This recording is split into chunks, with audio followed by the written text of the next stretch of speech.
Hey everybody, welcome to day 3 and day 4. I had to combine them for you of my 30-day self-care challenge. So I needed to do some self-care. I have been exhausted building a business, helping to serve in my church, being a mom, wife, all of those things. So I just needed a little bit of downtime, which is very appropriate since we are focusing on self-care, and self-care is essential. If you watched my first video, hopefully you learned that. And key reminder that there's no right or wrong way of doing self-care as long as you are taking care of yourself. So the key thing is knowing what yourself needs. So today, day 3, the self-care activity for you to consider is taking a brisk 10-minute walk. That's it. Maybe 10 to 15 minutes of a brisk walk can actually do a world of wonders for you. And so I always have notes because I tend to forget things. So that's why you see me looking down. But it's not that I don't know most of this information. Some of this information was actually new. I enjoy learning new things. But I have to use my notes so that I don't forget. So I wanted to share with you 10 benefits to brisk walking, about 10 to 15 minutes a day. It helps to promote better heart health. Of course, you've heard doctors say for many years, go for a walk. It helps to drop your blood pressure, regulate blood sugar, lowers cholesterol, and all of these tend to lead to potential heart disease. So taking care of our mental health is just as important as taking care of our physical health. And the good thing that walking does is that it benefits both. So it promotes heart health. It can improve brain function. It clears up your mind, especially whenever I have clients that struggle with anger issues. I help clients with anger management and ADHD and things like that. Whenever we are highly elevated, it can be very helpful to clear our minds to actually go for a walk. So I often suggest that as a calm down tool, to go for a walk. The bilateral movement of our feet, which is just going from one foot to the other, also helps, as well as breathing in the oxygen, the walking itself. All of that actually helps to regulate our emotions, our mind, helps us to clear our mind. It also can help to decrease depression and anxiety because exercise, the brisk walking, it helps to elevate your heart rate, which then helps to produce endorphins, and endorphins will naturally help you to feel better. So that's why it's often suggested for mental health reasons, is because it will help you to feel better. It's like that magic pill, so to speak. The only problem is that it's not long lasting. So you can't walk 24 hours a day. Maybe someone's tried, not me, but I'm gonna get tired. But if you need a quick pick-me-up, if you need something that can help stabilize you, for the morning, or for some people, they have to do this every day because it's so beneficial for their mental health and physical health, that it actually does feel like it's more long-lasting, the feeling of feeling better. So it can help ease depression and anxiety. It helps with our bone health, walking, the body working against gravity actually helps with our bone health. I'm not a doctor, so you have to reach out to a doctor for more information about that. But that was new for me. I didn't know that. It burns calories. Walking for 10 minutes briskly. So remember, walking briskly is what makes the difference. So it's kind of like, the ice cream truck is about to leave. I may not run to it because it's not that far away, but I may walk a little faster in order to get to it, or to catch up with a friend. Or I got a better one for you. You got to cross the street and there's a car coming, and you're trying to get across quickly.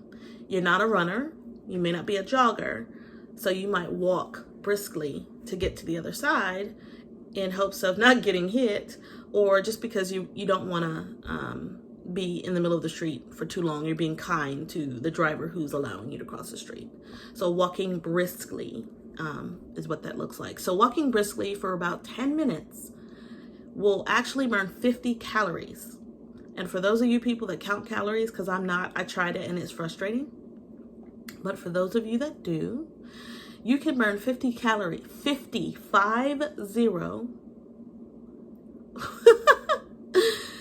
calories just by walking briskly for 10 minutes. So imagine if you did 30 minutes to an hour. It helps you to breathe easier. Like I said, you're breathing in more oxygen, and that actually increases oxygen to your brain, which helps you to feel better. But it actually helps you to breathe easier as well. You can take deep breaths better. It requires more of our muscle. The stronger you get, the more that you walk, the better your breathing actually can be. So you may notice if you don't walk a lot, if you're not very mobile, if you're kind of sedentary like I am, because being a therapist, I sit in a chair and I counsel people most of the day.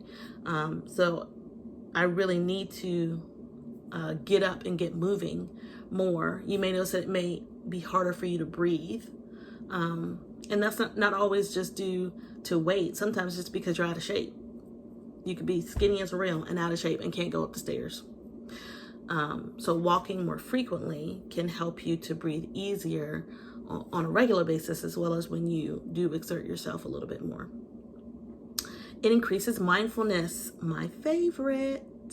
Walking helps clear the mind, like I said earlier, and it also helps to increase our awareness. So you'll often hear me talk about how important it is to be aware of who you are, of where you are in this time and space right now, and how often we are not. Many of us are kind of just in this routine and this cycle of get up, breakfast, kids, clothes, work, traffic, home, dinner, church, sleep, and we get up and do it again tomorrow. And we rarely take the time to actually slow down and be aware of our surroundings, be aware of what's going on in our heart, in our minds, in our bodies. And that's what mindfulness is being present. And so walking helps us to increase that awareness.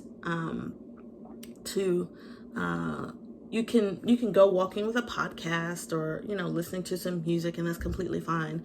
You could also just go in silence, and you could be mindful of what it feels like to walk. It's called a mindful walk.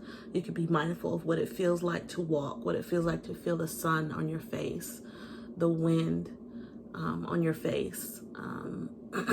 Notice how your body is responding to the activity of walking, and just enjoying the time, especially if it's just 10 minutes. If you're a person, you don't like waste time.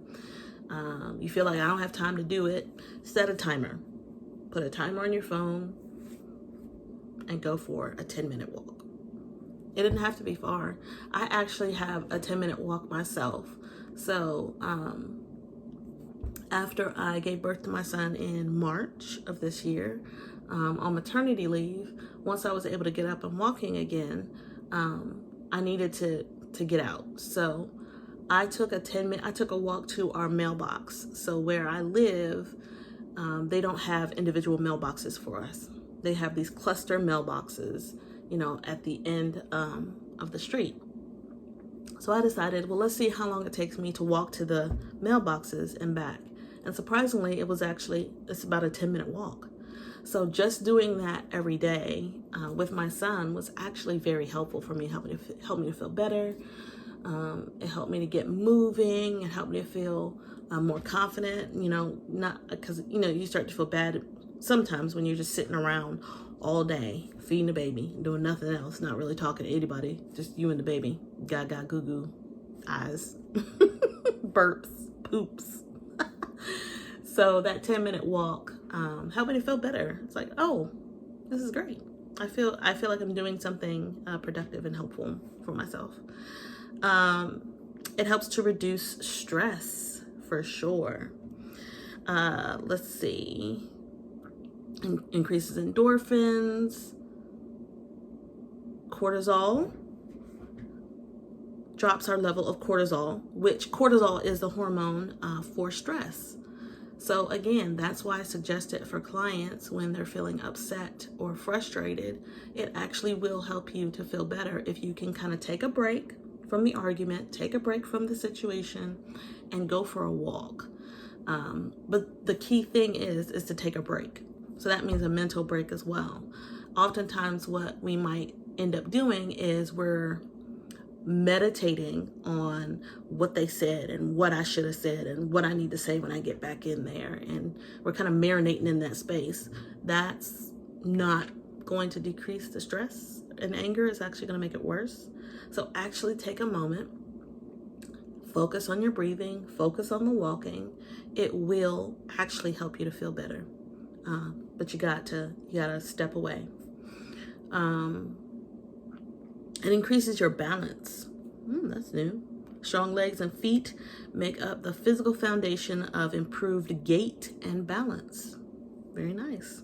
And it can reduce pain. So I know some people aren't able to walk because of pain, because it actually makes it worse for whatever reason because of that condition.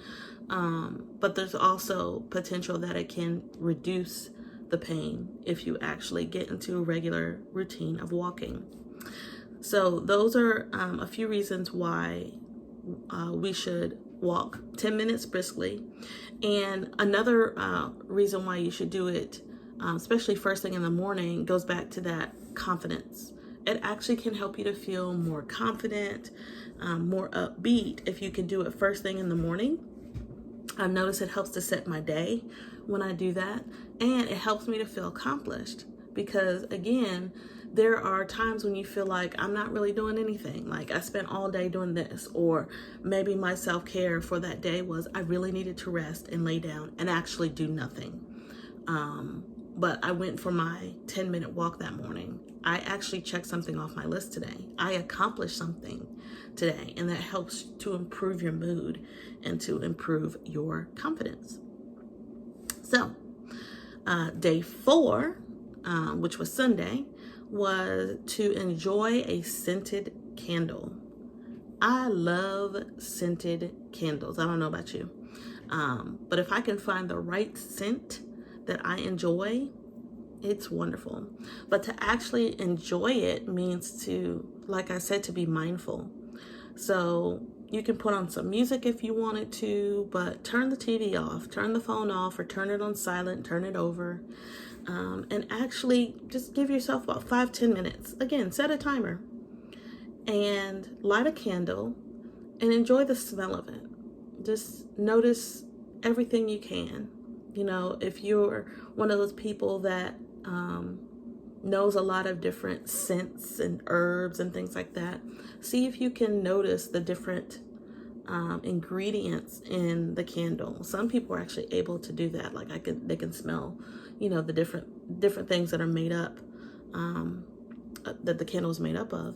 So, you know, spend 5-10 minutes and just enjoy the smell. Notice what you smell. If you can identify the different ingredients, notice what it feels like to actually sit and do nothing and enjoy the candle. Notice if there are any memories that may come up. It can be a good benefit to you if it's one of those smells, the right smell that actually reminds you of something good and positive in your life. So maybe take some time and kind of just sit with a candle for a few minutes. Like I said, you can add music to it if you'd like. Get yourself into a comfortable position, whatever that position is for you, and allow yourself to enjoy, to be quiet, to be silent. You can meditate on scripture, on a motivational quote or an affirmation, but actually sit with a candle. And that one seems real simple, may seem strange, but I'd like to hear of anyone else that maybe tried it, that never did it before, and what you thought of it. And I'd love to hear from someone who does it on a regular basis and how it helps you. It can help improve your mood, help you to feel less stressed. Really does help with your mental health. And I mean, there wasn't a lot with that one because it is fairly simple, that smells can have a positive as well as a negative effect on us. For some of us who have experienced some type of trauma, there's a really good book called The Body Keeps the Score, which is a really good reminder that our body remembers everything. We may not consciously remember everything that happened to us, especially if it was a trauma. There are times when our brain will kind of close that moment of our lives down because it's protecting us until we're ready to process it and handle it. But our body hasn't forgotten. I mean, technically the brain hasn't forgotten. It's just not conscious for us. But our body remembers everything. It remembers touch, it remembers smell. So for those of us who have experienced some type of trauma, if there's some type of scent associated with that, that can trigger those memories. So I will say, be mindful of that. If you are aware, if you remember experiencing some type of trauma, that something like that might come up unexpectedly. But 9 times out of 10, if you're dealing with like a scented candle, unless that somehow is associated with the trauma, you really are going to find some really great benefits to it. And there are different scents that are most helpful, like lavender, geranium, and peppermint are some really good ones. But you have to find what works best for you. So if you're willing to try this one, I say it's a really great option. Again, you do not have to do any of these tips if you don't want to. You can modify them. You can use oils, an oil diffuser. Again, whatever works for you is what's gonna be best. So I hope that you guys try these activities. Like I said, you can either go along with me and try a different one every day, or you can choose a few to kind of do every day to create a new routine for yourself, and kind of just take it from there. So I hope this was helpful. You'll see one. I'll go live for the rest of the month during the weekday. With some more tips. If you want to follow along, if you want the full list of the 30 self-care ideas, I created a free printable for everybody. All you got to do is just sign up for my mailing list. I am not going to bug you. I really am just going to probably send out a newsletter once a month, and maybe one bonus newsletter. But other than that, just more self-care tips, mindfulness information, some book suggestions, things like that is what I'm going to offer. And if you have any other suggestions of things that you'd like for me to share, please feel free to let me know. So you can get that by visiting my website, mindfuledgesolutions.com, mindfuledgesolutions.com. And you can get that free printable when you sign up for my newsletter. Otherwise, check me out weekdays here on YouTube at 12:30 p.m. Have a great day. Take care of yourself and stay mindful.